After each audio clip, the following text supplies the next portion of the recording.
Hello student, आज हम पढ़ेंगे यूनिट 3। ठीक है, वो क्या है? Pair of linear equation in two variable. क्या है चैप्टर का name? Pair of linear equation in two variable.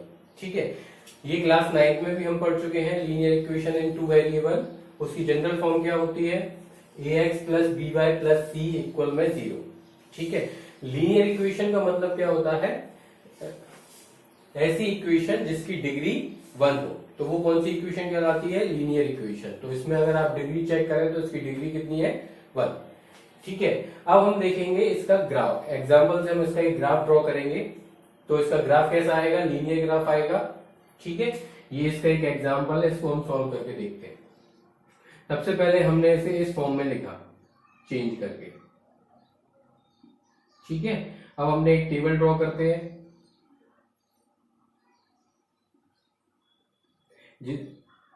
जिसपे x की डिफरेंट वैल्यूज के लिए हम y की वैल्यू को कैलकुलेट करेंगे। सबसे पहले हमने x की वैल्यू इसमें 0 पुट करी, तो ये जो टर्म है वो 0 हो जाएगी। 20/4 यानी कि ये 5 बचेगा। ठीक है, अब हम x की वैल्यू इसमें पुट करते हैं 4, तो ये 4 3 जा 12, 20 माइनस 12 8, 4 2 जा 8। इसको अगर हम ग्राफ पे ड्रॉ करें, ये होता है x एक्सिस, ये माइनस एक्स, ये प्लस वाई, ये माइनस वाई। ठीक है, अब हमने इसका लिया 0, ये पॉइंट होता है 0, ये 2 4 6 8। ओके, ऐसे ही यहां पर भी ले सकते हम 2 4 6 8। पहला पॉइंट क्या था? 0 5, तो 0 ये 5 इसके मिड पॉइंट। ये दूसरा पॉइंट क्या है? 4 2, x की वैल्यू 4, y की वैल्यू 2, तो वो पॉइंट कौन सा मिला हमें? ये। अब इन दोनों पॉइंट्स को हम क्या करेंगे? ज्वाइन कर देंगे, ये इस तरीके से। ये इसका ग्राफ ड्रॉ हो गया। ठीक है, अच्छा, अब इसका सॉल्यूशन क्या रहा? सॉल्यूशन क्या हुए इसके? एक सॉल्यूशन तो हुआ 0 5, एक सॉल्यूशन क्या हुआ? 4 2। ठीक है, ऐसे ही इसमें और भी सॉल्यूशन निकल सकते हैं, क्योंकि ये लाइन सीधी जा रही है और लाइन हमें पता है इनफाइनाइट पॉइंट की बनी होती है, तो जितने भी पॉइंट इसके ऊपर लाइन करेंगे वो सब इसके क्या होंगे? सॉल्यूशन। ठीक है, सॉल्यूशन क्या होता है ये हम पहले भी क्लास 9 में देख चुके हैं। वेरिएबल की वो वैल्यू जिसको हम अगर इक्वेशन में पुट करें तो हमें LHS और RHS दोनों इक्वल में मिले। हम इनको चेक भी कर सकते हैं, जैसे ये हो गई x की वैल्यू, ये y की वैल्यू। अगर हम इसको इसमें पुट करें वापस इस इक्वेशन में, अगर हम x की वैल्यू 0, तो ये 3 इंटू 0, और y की वैल्यू क्या है? 5 प्लस 4 इंटू 5 इक्वल में 20। तो ये कितना बचा है? 0 हो जाएगा। ये कितना है? 20 इक्वल में 20, तो ये क्या हो गया? LHS इक्वल में RHS। मतलब क्या हुआ? ये इसका सॉल्यूशन। ठीक है, अब हम चलते हैं। ये तो था linear equation in two variable. हमें क्या स्टडी करना है इसमें? पेयर ऑफ लीनियर इक्वेशन, मतलब दो लीनियर इक्वेशंस के बीच में सॉल्यूशन फाइंड आउट करने हैं। तो अब हम उसको आगे देखते हैं। सबसे पहले हम इनकी देखेंगे स्टैंडर्ड फॉर्म। स्टैंडर्ड फॉर्म क्या होती है? ax plus b y plus c equal में 0, यही होती है। अब दो इक्वेशन है तो उसमें हम ये दो वेरिएबल ले लेंगे, a1 b1 c1। ऐसे ही दूसरी हो जाएगी a2x plus b2y plus c2 equal में 0। इसमें a1 b1 c1 a2 b2 c2 ये सब क्या होते हैं? Real number. क्या होते हैं? ये सब रियल नंबर्स होते हैं। इसमें a1 b1 a2 b2 ये कभी भी एक साथ 0 नहीं हो सकते। मतलब इसका ये है कि a1 b1 and a2 b2 ये दोनों एक साथ 0 कभी नहीं हो सकते। a1 b1 एक साथ नहीं हो सकते, a2 b2 भी एक साथ 0 नहीं हो सकते। अगर ये दोनों वैल्यू एक बार में 0 हो जाएंगी तो ये लीनियर इक्वेशन रहेगी ही नहीं, क्योंकि दोनों ही वेरिएबल इसमें से एलिमिनेट हो जाएंगे। ठीक है, अब हम देखते हैं इसमें सॉल्यूशन कैसे निकालते हैं। अच्छा, उस पे जाने से पहले हम देखेंगे इनके ग्राफ कैसे ड्रॉ होंगे। दोनों ही लीनियर इक्वेशन है तो दोनों के ग्राफ कैसे जाएंगे? Straight line graph. तो 3 केस पॉसिबल है। कौन से? वो ये x y, x axis y axis, x axis y axis. ठीक है, पहले या तो दोनों इक्वेशन ग्राफ एक दूसरे के पैरेलल हो, मतलब दोनों इक्वेशंस के जो ग्राफ है वो कैसे हो, पैरेलल। ठीक है, या फिर दोनों किसी एक पॉइंट पे इंटरसेक्ट करते हो। ठीक है, ये भी एक चीज पॉसिबल हो सकता है। या फिर दोनों कोइंसिडेंट करें, मतलब दोनों लाइन एक दूसरे के ऊपर आए, ये। ठीक है, ये कौन सा होता है, कोइंसिडेंट। कोइंसिडेंट ये क्या होती हैं, पैरेलल। ठीक है, ये क्या होता है, इंटरसेक्शन एट वन पॉइंट। मतलब क्या हुआ, यहां पर लाइन एक दूसरे को इंटरसेक्ट कर रही है एक पॉइंट पे, या तो वो कोइंसिडेंट होंगी या फिर वो पैरेलल होंगी। ठीक है, अगर वो पैरेलल है, एक दूसरे को इंटरसेक्ट नहीं करती, तो इसमें एक भी सॉल्यूशन नहीं है, मतलब इनके बीच में कोई भी कॉमन पॉइंट नहीं है, वो इसका सॉल्यूशन ही नहीं है। तो ये क्या होगा, नो सॉल्यूशन की कंडीशन। ठीक है, ये एक पॉइंट पे इंटरसेक्ट कर रहे हैं, तो ये क्या होगा, यूनिक सॉल्यूशन। अभी हम एग्जांपल से और देखेंगे आगे। ये क्या है, कोइंसिडेंट, तो इसमें कितने सॉल्यूशन होंगे, इनफाइनाइट सॉल्यूशन। ठीक है, अभी हमने क्या देखा, नंबर ऑफ सॉल्यूशन निकालना, कि कितने सॉल्यूशन इन इक्वेशंस के पॉसिबल है। ठीक है, अगर वो ग्राफ पैरेलल लाइंस का है तो उसमें नो सॉल्यूशन रहेगा, अगर एक पॉइंट पे इंटरसेक्ट करता है तो उसमें यूनिक सॉल्यूशन रहेगा, मतलब उसका एक सॉल्यूशन आएगा, और अगर वो दोनों कोइंसिडेंट कर जाते हैं तो इनफाइनाइट सॉल्यूशन, मतलब नंबर ऑफ सॉल्यूशन कैसे होंगे, उसमें इनफाइनाइट होंगे। ये था हमारा ग्राफिकल मेथड निकालने का number of solution. Graphical method है ये, हम ग्राफ ड्रॉ कर सकते हैं, अभी हमने देखा भी कैसे ड्रॉ करते हैं। दोनों ग्राफ ड्रॉ करके, अगर वो पैरेलल है तो no solution, intersect at one point तो वन सॉल्यूशन, अगर कोइंसिडेंट कर जाते हैं एक के ऊपर एक तो वो इनफाइनाइट सॉल्यूशन। ठीक है, अब हम देखते हैं एल्जेब्रिकली, मतलब उसका रिलेशन देखते हैं कोफिशिएंट के साथ। ये जो कोफिशिएंट है A1, B1, C1, A2, B2, C2, इनका क्या रिलेशन होता है। तो ठीक है, तो यूनिक सॉल्यूशन के लिए क्या रिलेशन है, और नो सॉल्यूशन के लिए क्या रिलेशन है, और इनफाइनाइट सॉल्यूशन के लिए क्या रिलेशन है, ये हम देखते हैं।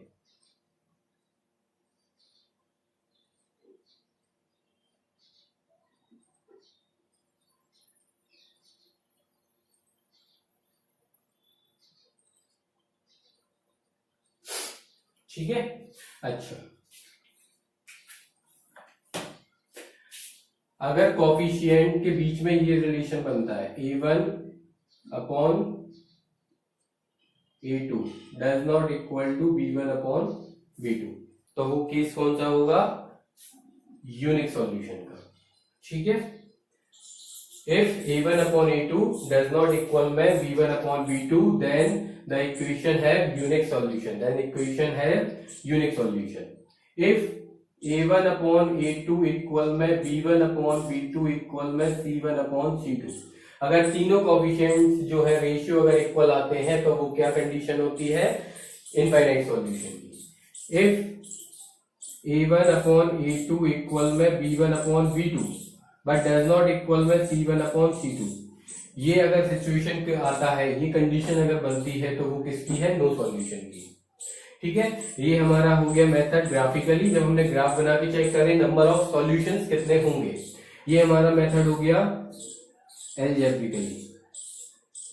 ओके, कि हम कैसे उसको कोएफिशिएंट की मदद से कैसे बता सकते हैं कि इन इक्वेशंस के कितने सॉल्यूशन होंगे। समझ में आया। अच्छा, सॉल्यूशन यहाँ पर भी वही होंगे, वेरिएबल्स की वो वैल्यू जिसपे दोनों इक्वेशन में LHS और RHS इक्वल हो जाए। ठीक है, अब हम चलते हैं आगे, इसका हम एक चार्ट बना लेते हैं पूरा।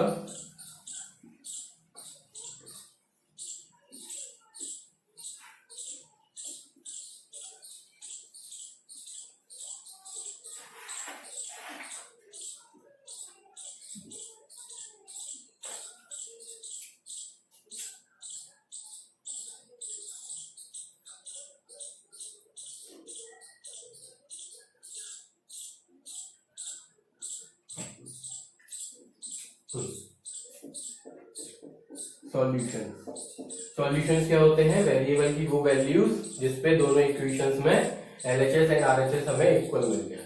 ठीक है, इसको हम कैलकुलेट दो तरीके से करते हैं, एक ग्राफिकली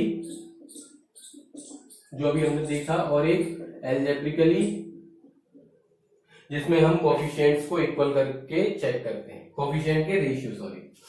ठीक है, अब हम चलते हैं। सॉल्यूशन दो तरह के होते हैं, एक होता है कंसिस्टेंट, एक होता है इनकंसिस्टेंट।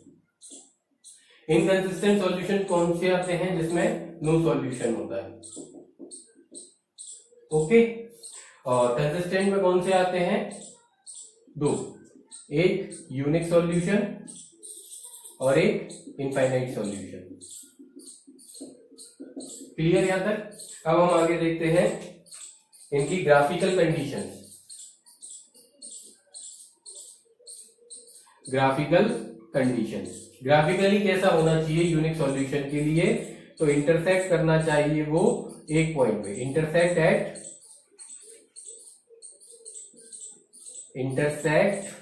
Eight one point. ठीक है, और इनफाइनाइट सॉल्यूशन के लिए क्या होना चाहिए? कोइंसिडेंट, मतलब एक के ऊपर एक लाइन आनी चाहिए। और नो सॉल्यूशन के लिए क्या होनी चाहिए graphical condition? Lines are parallel, lines are parallel. Okay, अब हम देखते हैं एल्जेब्रिकली कोफिशिएंट के साथ क्या रिलेशन होना चाहिए, कोफिशिएंट के रेशियो का क्या रिलेशन होना चाहिए। a1 upon a2 does not equal में b1 अपॉन b2। ओके, अच्छा, इनफाइनाइट सॉल्यूशन के लिए क्या होना चाहिए? a1 अपॉन a2 इक्वल में b1 अपॉन b2 इक्वल में c1 अपॉन c2। ठीक है, नो सॉल्यूशन के लिए a1 अपॉन a2 इक्वल में b1 upon b2 does not equal में c1 अपॉन c2। ठीक है, ओके।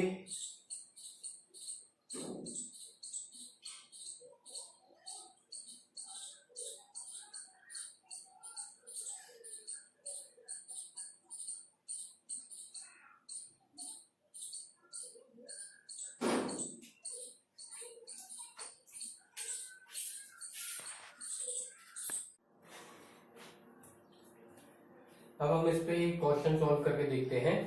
एक्सरसाइज 3.1 का question number 3। The cost of 2 kg apple and 1 kg grapes on a day was found to be ₹160। मतलब एक दिन को 2 kilo Apple और 1 kg ग्रेप्स की कॉस्ट कितनी है? Total 160 rupees. ठीक है, आफ्टर अ मंथ, एक महीने बाद, the cost of 4 kg apple and 2 kg of grapes is ₹300। ठीक है, represent the situation algebraically and geometrically. हमें इस सिचुएशन को एल्जेब्रिकली एंड ज्योमेट्रिकली बताना है।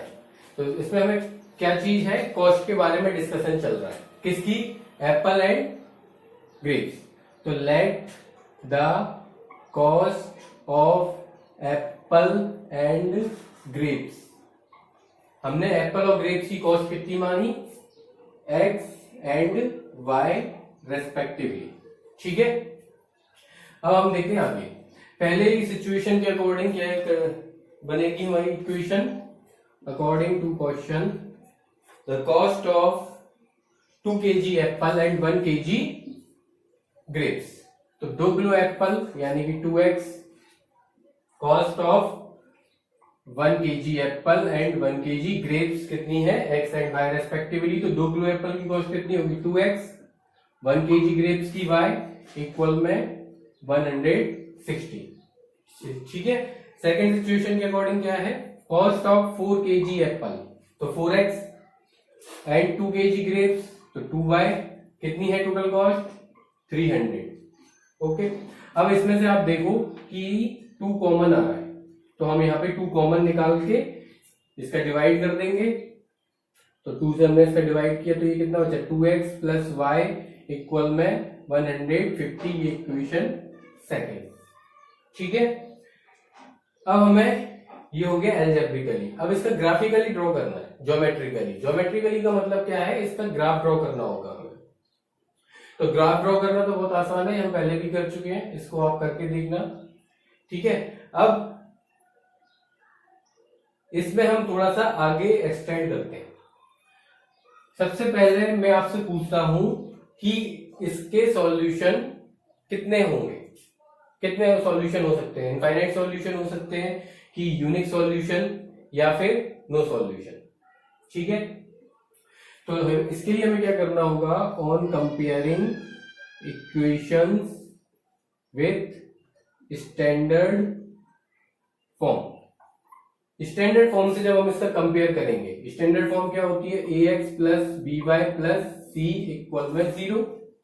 तो पहली इक्वेशन का कंपेयर करेंगे तो a1 की वैल्यू कितनी आएगी 2, b1 की 1 और c1 की -160, क्योंकि c ये इधर है और ये इक्वल के इस तरफ है तो साइन माइनस का आता है। ऐसे ही a2 कितना होगा 4, b2 कितना होगा, सॉरी a2 4 नहीं होगा 2 होगा, b2 कितना होगा 1 एंड c2 कितना होगा 150।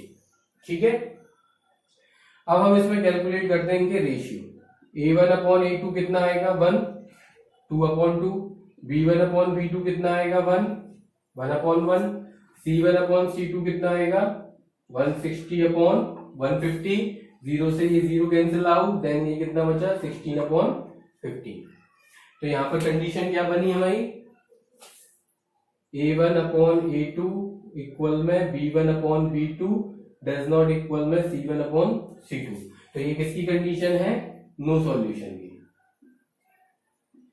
ठीक है, तो सॉल्यूशन कैसा हुआ, इनकंसिस्टेंट। ठीक है, ये इस पे था पेपर में। आपके पास ये भी पूछा जा सकता है कि इसमें सॉल्यूशंस कैसे होंगे, नो सॉल्यूशन, यूनिक सॉल्यूशन या फिर इनफाइनाइट सॉल्यूशन। ठीक है, या फिर ये भी पूछा जा सकता है कि इक्वेशंस कैसी हैं, कंसिस्टेंट और इनकंसिस्टेंट। ठीक है, या फिर आपको सिंपल ग्राफिकली ड्रॉ करने को आ जाएगा, ग्राफ ड्रॉ करने को। ठीक है, अब हम देखते हैं सॉल्यूशन कैसे फाइंड आउट करते हैं। अभी तक हमने क्या देखा, कितने सॉल्यूशंस होंगे, अब हम देखेंगे सॉल्यूशंस कैसे निकाले जाते हैं।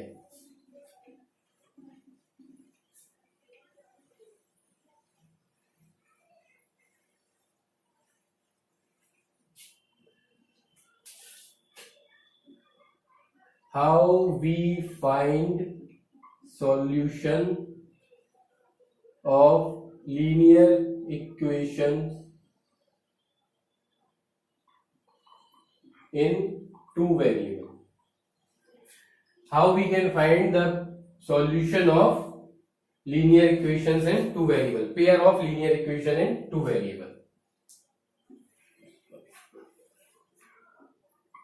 How we can find the solution of pair of linear equation in two variable.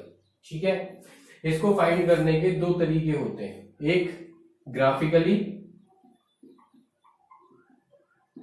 ठीक है, जिसमें हमें क्या करना होगा, ग्राफ ड्रॉ करना होगा।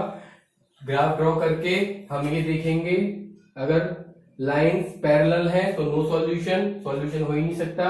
अगर लाइंस किसी भी एक पॉइंट पे इंटरसेक्ट करती हैं तो फिर हम ये पॉइंट के कोऑर्डिनेट निकाल देंगे इस तरीके से। ये हमें x मिल जाएगा, ये हमें y के कोऑर्डिनेट मिल जाएंगे, तो हम यहां बता सकते हैं कि इसका सॉल्यूशन क्या होगा। या फिर हमें ये मिलेंगे इस तरीके से कोइंसिडेंट लाइंस। कैसी मिलेंगी, कोइंसिडेंट लाइंस मिलेंगी, तो उसमें तो इनफाइनाइट सॉल्यूशन होते हैं। ठीक है, कोई भी पॉइंट ले लेंगे वो बता देंगे उसका। एक होता है मेथड एल्जेब्रिकली, कैसे, ठीक है, इस मेथड के ऊपर क्वेश्चंस बहुत आते हैं, 4 मार्क्स में क्वेश्चन आता है एल्जेब्रिकली। ये इसमें क्या है, 4 तरीके होते हैं, कितने, 4 तरीके। एल्जेब्रिकली मेथड में कितने तरीके होते हैं, 4 मेथड। एक होता है सब्स्टिट्यूशन, एक होता है एलिमिनेशन, ठीक है, एक होता है क्रॉस मल्टीप्लीकेशन।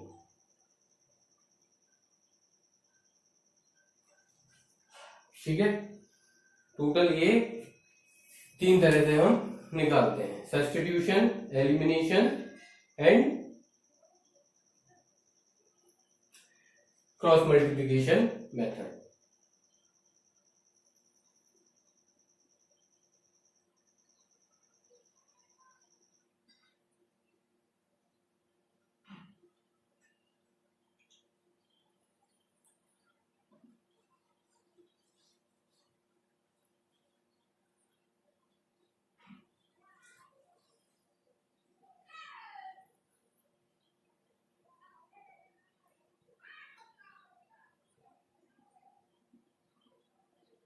ठीक है, आज हम देखेंगे substitution method and elimination method. फिर नेक्स्ट क्लास में हम पढ़ेंगे क्रॉस मल्टीप्लिकेशन मेथड।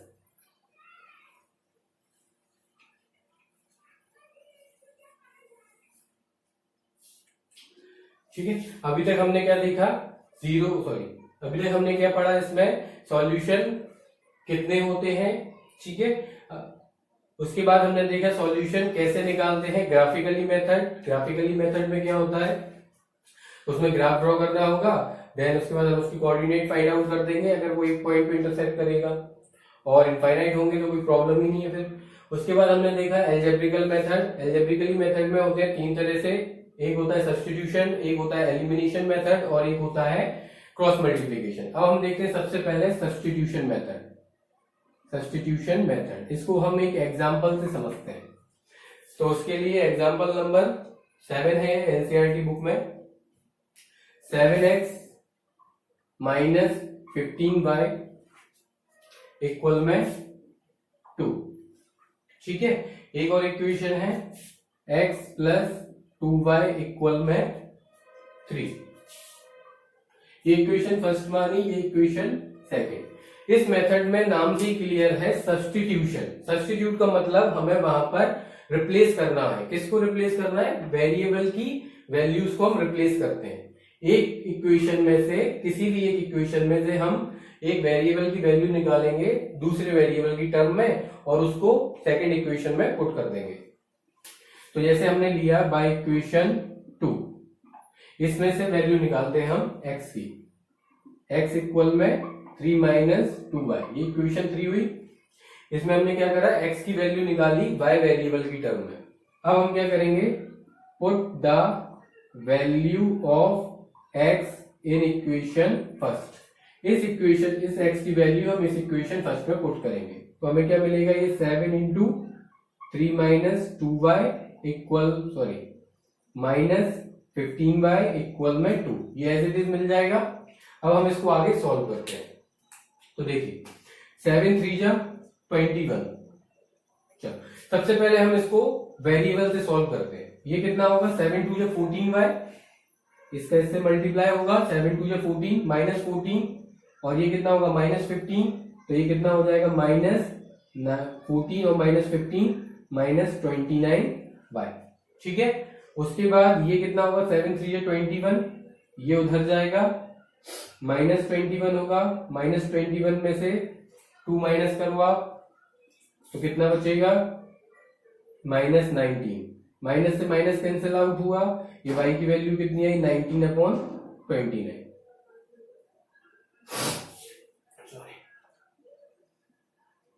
y की वैल्यू कितनी आई, 19/29। फिर से देखिए सब्स्टिट्यूशन मेथड में क्या होता है, हम एक वेरिएबल की वैल्यू को निकालते हैं दूसरे वेरिएबल की टर्म में। जैसे हमने ये निकाली x की y की टर्म में, उसके बाद हम उसे दूसरी इक्वेशन में पुट करते हैं। ये पुट करा, हमें y की वैल्यू मिलेगी। अब हम क्या करेंगे, नाउ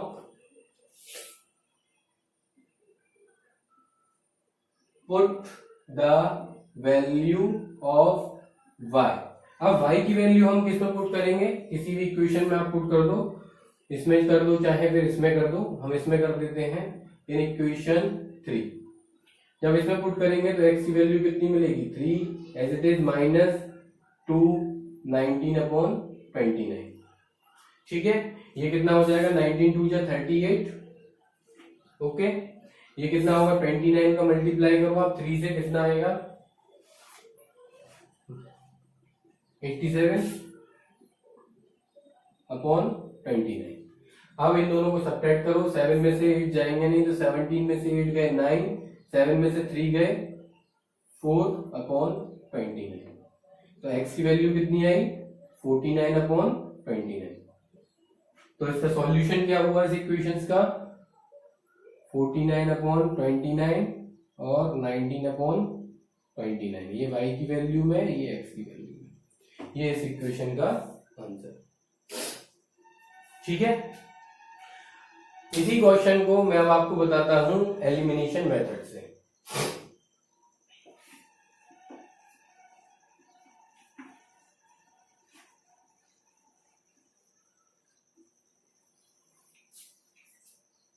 इसी क्वेश्चन को हम करेंगे एलिमिनेशन मेथड से। किस मेथड से? एलिमिनेशन मेथड से। एलिमिनेशन मेथड नाम से क्लियर है, एलिमिनेट करना है। एलिमिनेट किसको करेंगे? अब इसमें एक टर्म को हम एलिमिनेट करेंगे। कैसे? उनके कोफिशिएंट को सेम बना के। जैसे यहां पर क्या है 7x माइनस 15y इक्वल में 2।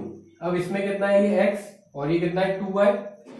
इनका पहला कोफिशिएंट हम सेम, सॉरी पहली टर्म हम सेम बना दें दोनों इक्वेशन की। जैसे ये 7x है तो अगर इसको 7x बना दें, कैसे?